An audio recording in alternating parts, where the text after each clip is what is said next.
How to fix EAFC 25 Pro Clubs not working. In this video, I'm going to be mentioning all the ways you can simply go ahead and fix it. I'm just going to go ahead and let you know what you can do. That way, I'm going to save you some time, as I know you're pretty capable of doing it.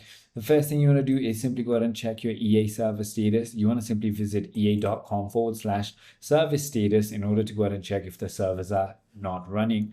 You can also try testing your internet connection. You want to toggle between your Wi-Fi or cellular, or you could also try calling your ISP or restarting your router. You can also try force closing and restarting your EAFC, or even check if there are any updates pending with the application itself. If it's still not working, then you want to simply go ahead. If it's still not working, you want to simply check Pro Club status on EA Help or social media for issues. And at end, you can simply go to help.ea.com to contact their support team directly. I hope this video clarifies everything for you. If you have further more queries, feel free to comment down below, and I'll see you on the next one.